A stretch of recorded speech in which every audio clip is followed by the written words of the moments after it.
Well, it's 100 days since Barack Obama was inaugurated President of the United States, with great hopes of many of the people. They've been very busy back there in that building, as you no doubt know. What have they accomplished? What have they not accomplished? What have they set in motion that they're hoping to accomplish? We talked to 6 experts here in Washington in areas like economic policy, domestic policy such as healthcare, the environment, and military and foreign policy, and we'll show you what they had to say here in a moment. But let's start with a bit of a historical perspective on things. Well, 100 days is a conceit, a historical conceit in many ways.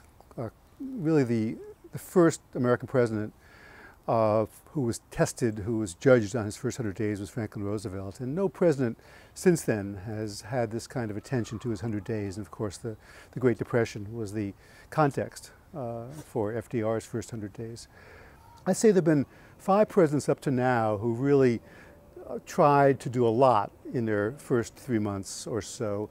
And they've all been presidents who we look back on as transformative figures in office. Thomas Jefferson, Andrew Jackson, Franklin Roosevelt, Abraham Lincoln, and Ronald Reagan. All of them followed a president who was unpopular, who was at the head of a coalition which had pretty much eliminated itself as the majority party during the previous administration. And Obama also is coming into power at a time when there seems to be a desire among most Americans for a big change. And he, of course, represented that change both in his person and in many of his policy suggestions during the campaign.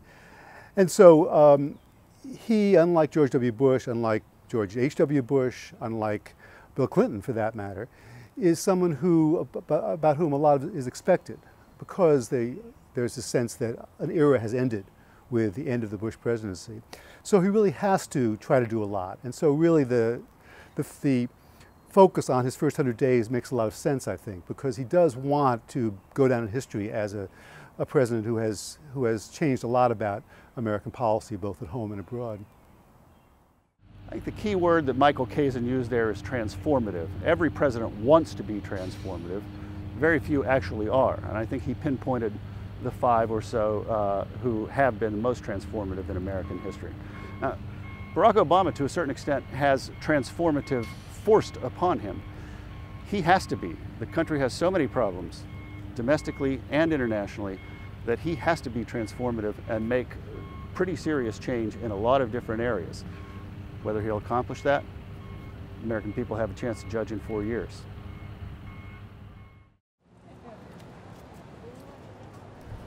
So I'm here in front of the Lincoln Memorial. That's the memorial to Abraham Lincoln. He's the 16th President of the United States, one of the transformative presidents in the history of the country. Also a wartime president. Virtually from the day he took office, he was dealing with the Civil War. Barack Obama is not, of course, dealing with the Civil War, although maybe if Texas secedes, he eventually will. But he is certainly a wartime president, and having to deal with wars on 2 fronts, and a whole lot of international conflagrations going on around that. A lot of complicated questions that he and his people need to address and settle. So how's he doing? Probably one of the most significant events over these first 100 days reflects the Obama administration decision to review from top to bottom the Afghanistan-Pakistan strategy, which obviously was failing. They have countries on their borders who have interests and whose decisions affect success in those countries. So the new policy talks about a diplomatic surge that will engage Iran, that will engage India, that will engage China, Russia, the stands. Again, that's a shift. I think one area where we haven't yet seen the kind of change that presumably is going to take place is in how the U.S. is going to deal with post-conflict situations around the world. Clearly the administration, Obama during the campaign, Secretary Clinton in her testimony, has talked more about civilian leadership, both in diplomacy and in dealing with the problems of fragile states and in post-conflict situations. A third area, I would say, is how Obama has begun dealing with Latin America. Finally, I guess I would say that the administration already has shown a different attitude towards the United Nations, the World Bank, the international multilateral organizations than its predecessor.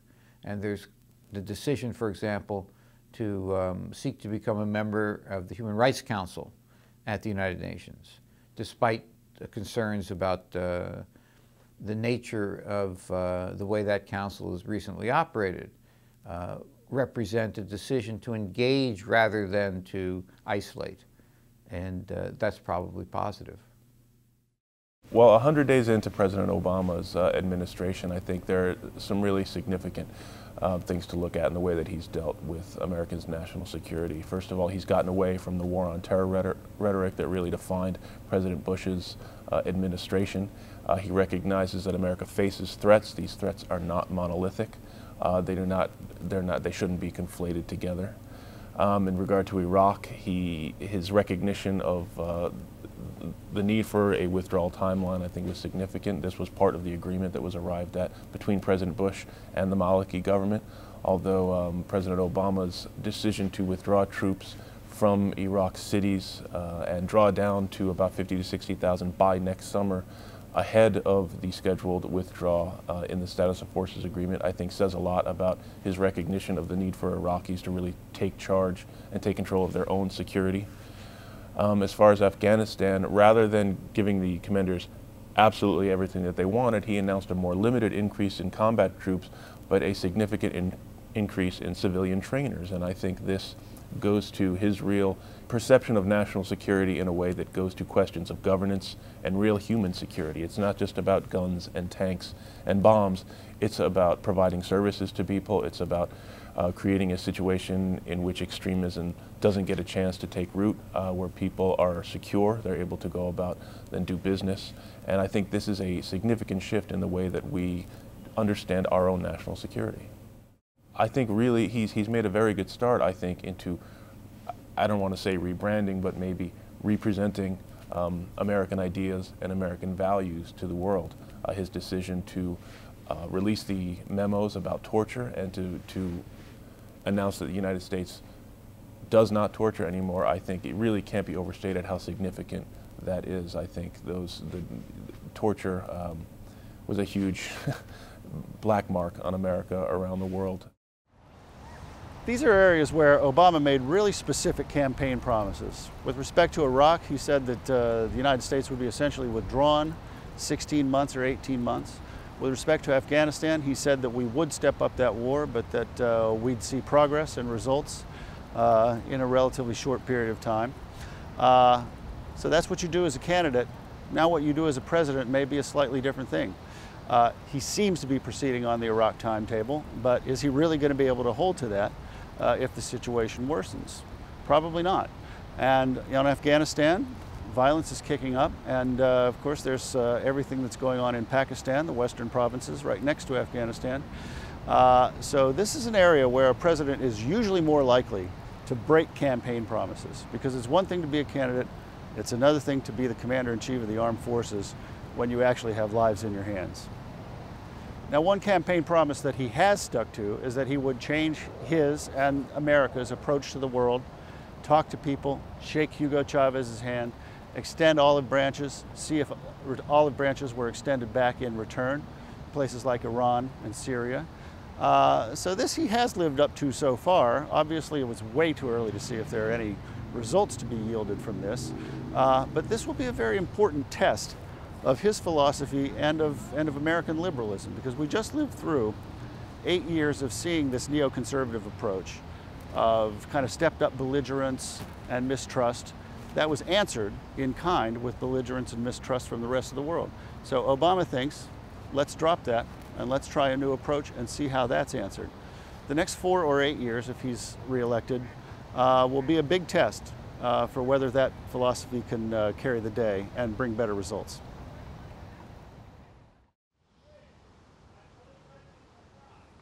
That, of course, is Franklin Delano Roosevelt, the President of the United States in the 1930s and 40s, creator of the modern welfare state, and of course the first president to whom this whole concept of 100 days was applied. Roosevelt had the most ambitious domestic agenda probably of any president in history. Barack Obama has a pretty ambitious one too and faces a lot of the same problems Roosevelt faced. An economic crisis, what to do about banks and regulation, other domestic issues like health care that are very pressing, and now there are new issues that Obama has to face that weren't thought about much in Roosevelt's time, like the environment. Here's what our panel of experts had to say about how Obama's doing in those areas.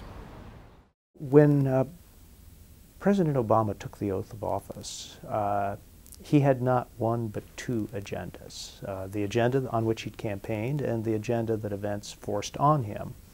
And many of us wondered how he would deal with that, and the answer is he's doing both.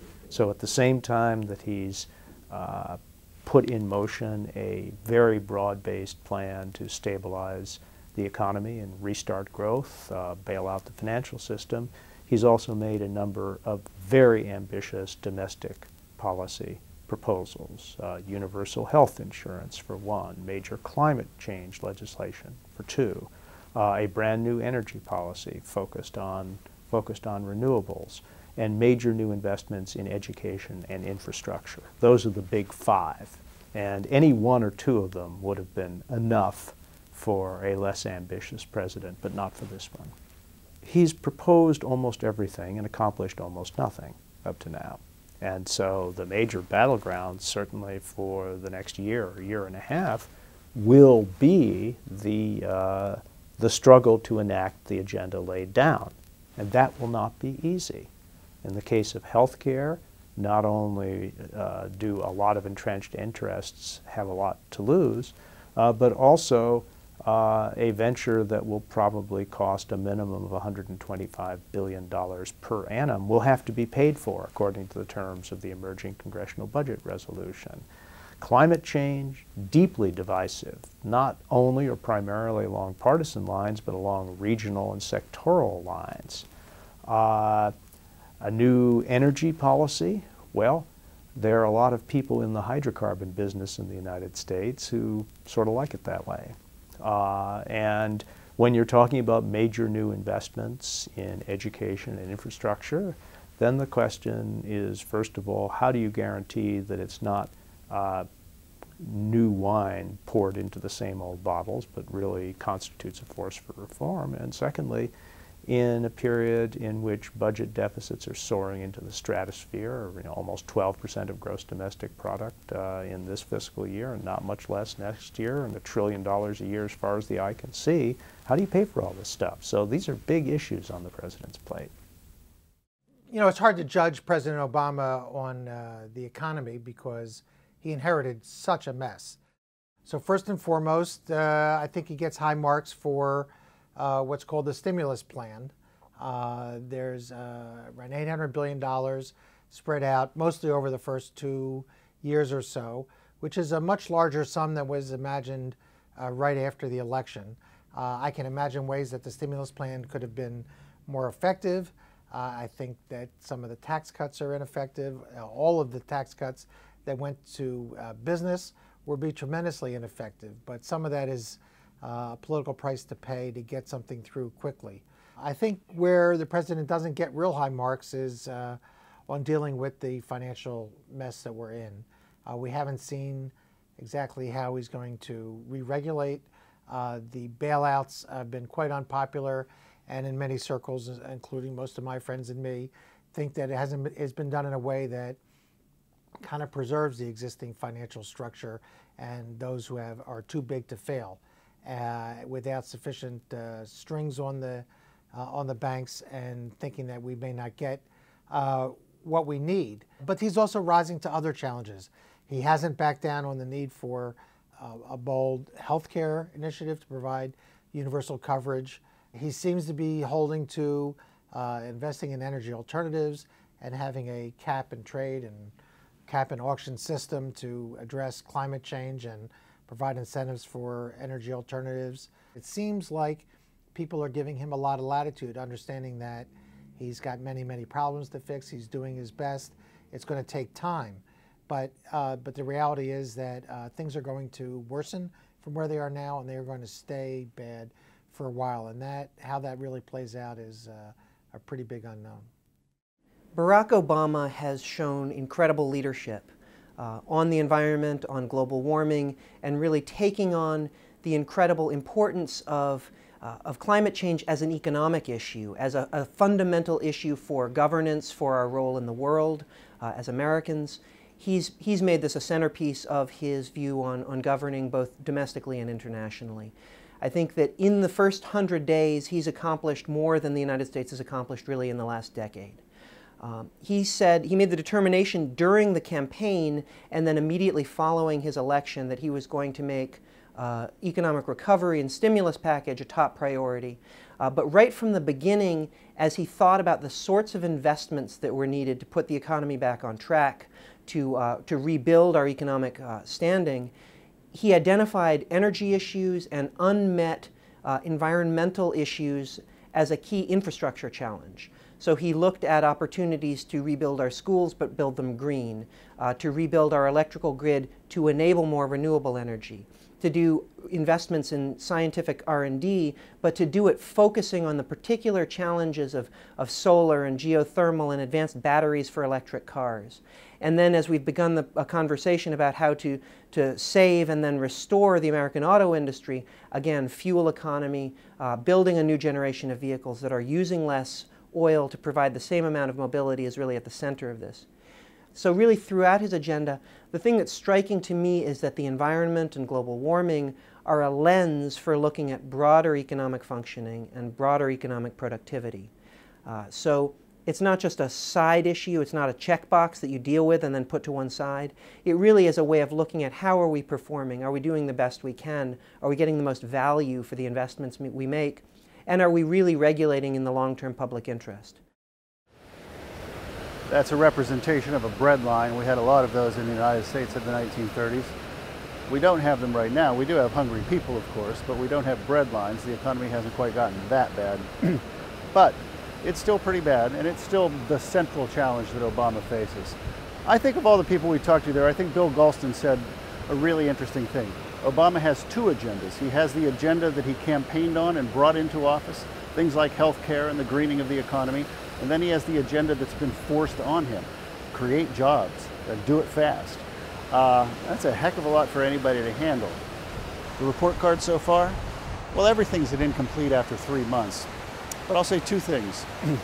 The first has to do with health care. Universal health care, or something close to it, has been a liberal goal in the United States since before Franklin Roosevelt's time, actually since Theodore Roosevelt's time. And 4 or 5 presidents have tried it, and it's been beaten back every time by powerful lobbies. Obama hopes to pass some kind of legislation this fall. If he can do that, it really will be the fulfillment of the biggest piece of the Franklin Roosevelt legacy, the New Deal legacy, that has gone unfulfilled. So it would be a tremendously huge victory for American liberalism if he manages to get some kind of health care legislation. The second thing to say very quickly is that the next 4 years or 8 years are going to demonstrate whether, again, state intervention in the economy works and produces the right results. Tremendous things at stake politically here, right? Because if Obama's path succeeds, then the Republican Party, which has been saying for the last 100 days that this is socialism and this isn't going to work, is just about finished. If things don't go quite Obama's way, we'll have a more lively conversation on our hands. And finally, on the environment, the issue is very much as Bracken Hendricks said. Since the 1970s, when the environmental movement came into being, the environment was a separate issue off here in its own little area. It dealt with things like endangered species and, to some extent, clean air and clean water. But now the environment is part of the economy. The environment is part of the larger conversation. The greening of the economy, of commercial construction, residential construction, new cars, that's all part of the environment and the economy and domestic policy writ large. That is a huge change. That's like moving the direction of an ocean liner to change American domestic policy from that old style of definition of environment to this new style. If Obama can do that, that also will be a huge victory. Now I'm standing on the National Mall. That, of course, is the Capitol building behind me. The Lincoln Memorial's directly that way, the White House that way, the Franklin Roosevelt Memorial that way, all fairly close. Why are we here now? Well, because as Obama proceeds past his first 100 days and into the next 3.5 years, Capitol Hill and the halls of Congress is where it's all going to go down, where he's going to get his victories or get his defeats. Is he going to be able to pass health care? Is he going to be able to pass the kind of budget he wants, the kind of tax policy he wants? Is he going to get Congress's cooperation on his foreign policy initiatives? Is Congress going to push him, and this is another interesting question, on torture and civil liberties questions in directions he may be unwilling to go, because he has said we don't want to dwell too much on the past, which is a position you'd expect him to take. People up there have different ideas about that. So overall, if you ask me, I say pretty good to very good. Maybe a B+, maybe even an A-. There were some missteps at the beginning with some appointments. There have been a few false notes here and there, but basically he has proceeded on several fronts in a very aggressive direction. And he really has signaled that he's definitely intending to change the direction of the country on the domestic front, on the foreign policy front, in the short term and in the long term. He wants definitely to be a transformative president, and people are already getting the message. Pretty substantial majorities of people support the direction he's taking the country. Much larger percentage of people think that the country's moving in the right direction as opposed to the wrong direction, which was certainly not the case last fall when very few people thought the country was going in the right direction. So, a lot of questions yet unanswered and won't be answered for a while, but this administration's off to a fast start.